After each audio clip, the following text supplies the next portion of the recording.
Hi everyone, welcome to my channel. If you're new here, my name is Lindsay and I am a veterinary student at Purdue University, and this video is going to be a little different today because I'm going to be talking about my externship that I did this summer, which was the Banfield student program.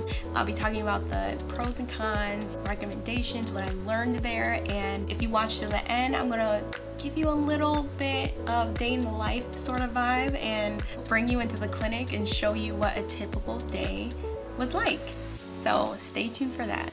So what is the student job program? This is a program that's about 8 to 10 weeks normally that is ran by Banfield, and if you don't know, Banfield is the world's largest corporate veterinary hospital, and their goal with that program is for you to work 70 to 80% of the time being a technician, strengthening your technical skills that you may not get so much in vet school, such as restraint and blood draws, etc.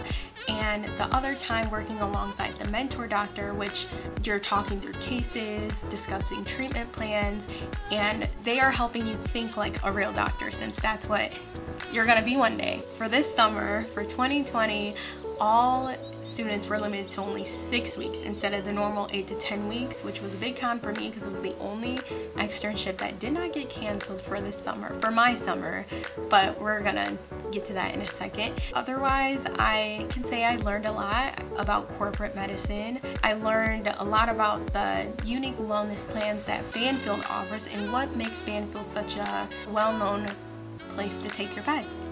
So the application process is super competitive, and what you will do is apply normally around December to January before second semester starts online, where they're going to ask you your location preferences, and then you go through a phone interview a few weeks later. Well, they'll go through a series of questions, confirm your location preferences, and also tell you a little bit about what the job and what you're going to be doing, your pay rate and everything towards the end of the phone call. So usually most students find out during spring break whether they were accepted into the externship or not. That depends, of course, on how well the interview went and also the availability at the hospitals you said in your application. So what was my experience being there? I will say that overall I had a pretty good experience.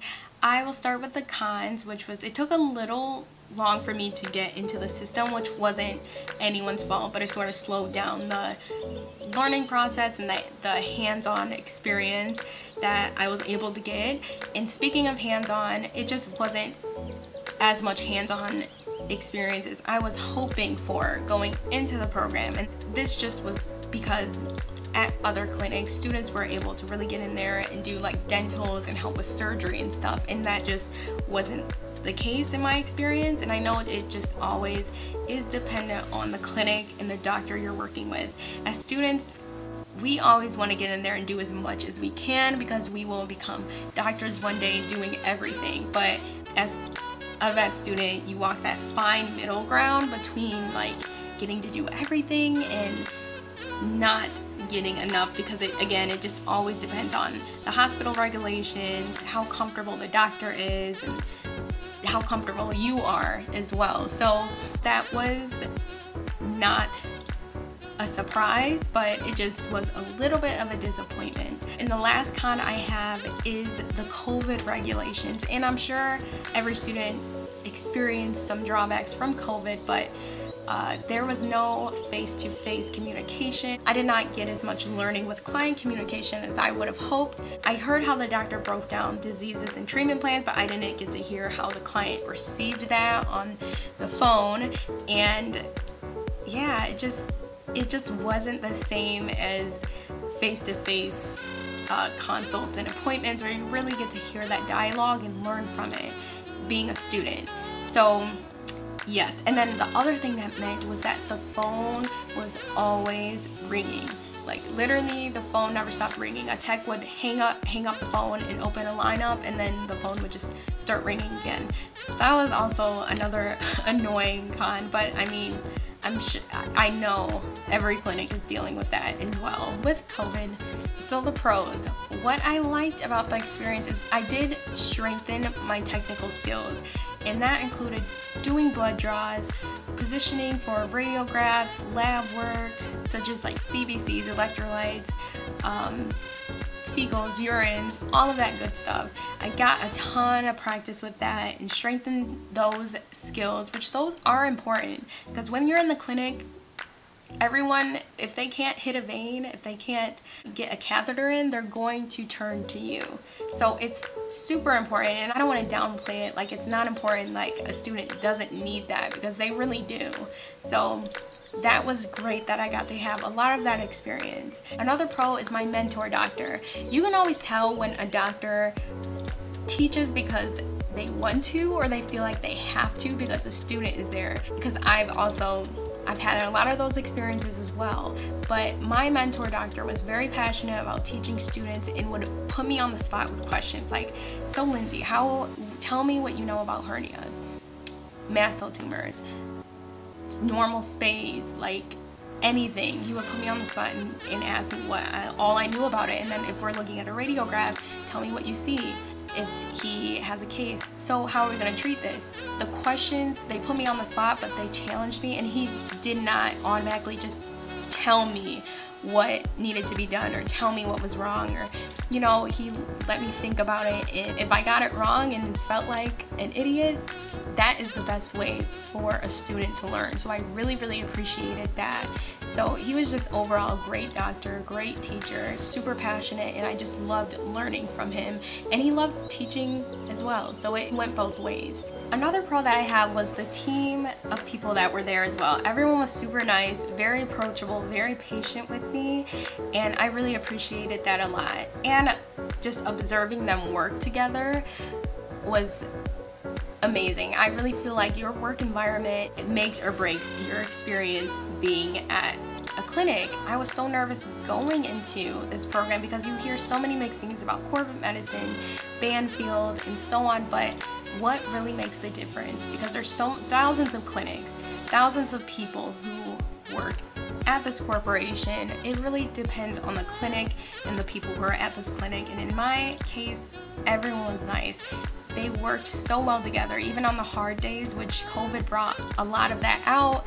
They still complimented each other at the end of the day. Everyone was truly like a family, which I appreciated being a part of for the time I was. So yes, my advice, if you hear mixed things, go for it, and you decide if this is the experience for you, not from what anyone else says, because there are a lot of mixed things that people will say out there, but definitely go and see for yourself, especially if you're into small animal and you need to work on your technical skills and you want to be challenged a little bit.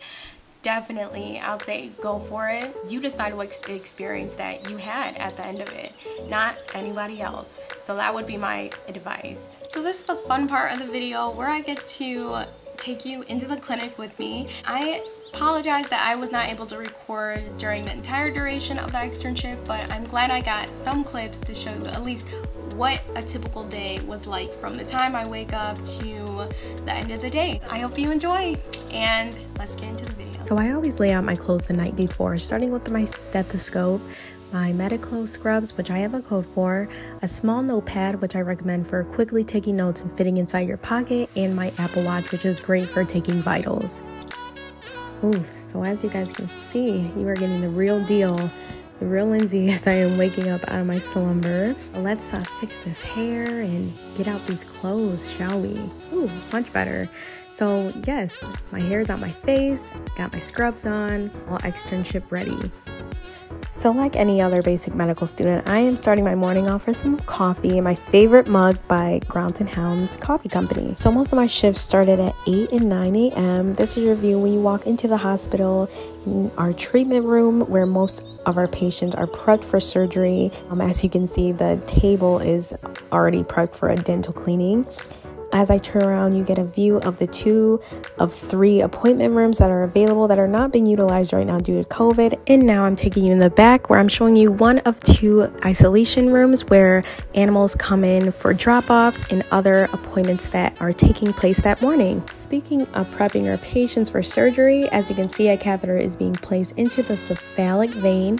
of our patient in preparation for a dental cleaning and teeth extractions. For those who are unfamiliar, the reason we place a catheter is so we can administer fluids, medication, anesthetic agents, such as this case, propofol, which you'll see in a second, is the white fluid that's going to go into the vein of the animal. It's to have direct access to the circulatory system for emergencies in case a situation will occur where the patient would start to wake up. For example, we can just safely administer extra anesthetic agent so we don't have to poke the patient extra times, and we just have direct access to that circulatory system so it can act very quickly while the patient is under. So as you can see, the patient is getting his teeth clean, where the tech will do a rinse scale, which is basically getting rid of all the tartar and calculus that would build up around the gingiva, and do a quick polish. All of this is while the patient is asleep, because this would not fly if her friend was awake. Through scaling and dental radiographs, a couple of resorptive lesions were discovered, which is basically where the enamel eats itself and exposes the pulp underneath, which can cause a very painful reaction in the animal. This is why those teeth were extracted, where you can see the before and after radiographs of the teeth that were taken out. This happens commonly with cats versus dogs for unknown reasons why.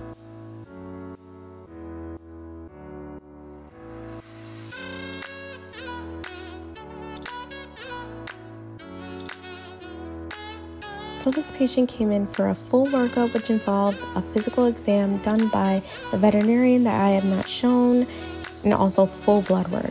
So this includes the CBC and the electrolytes. So we wanted a pretty big sample, which is why we're going to pull from the big jugular vein in the neck. The full workup also involves the urine sample, photocystocentesis, which ensures that the sample will be as sterile as possible, and also a fecal sample, which we do fecal floats and then look at that sample under the microscope, where we will look for any signs of intestinal parasites. Banfield patients are pretty good about being up to date on their dewormer, so unfortunately I didn't have any intestinal parasites to show under the microscope.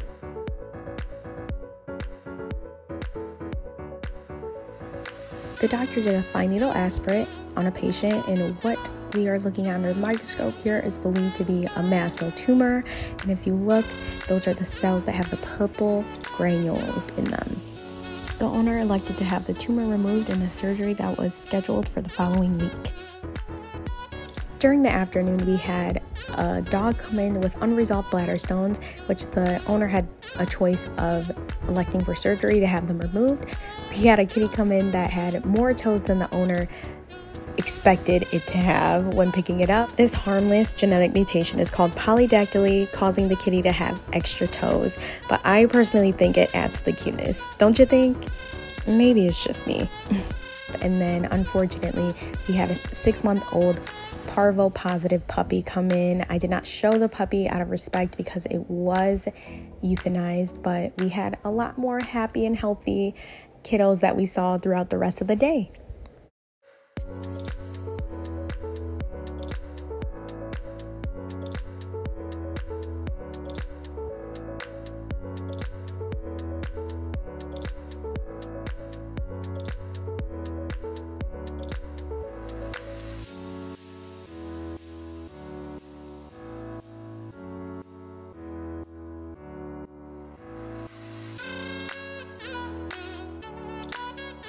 Thank you guys for coming along with me today. If you like this video, don't forget to give it a big thumbs up and make sure you subscribe so you don't miss any of my animal or veterinary related upcoming videos. Also, be sure to stay connected with me on my social platforms. But for now, I'll see you guys in the next one. Bye.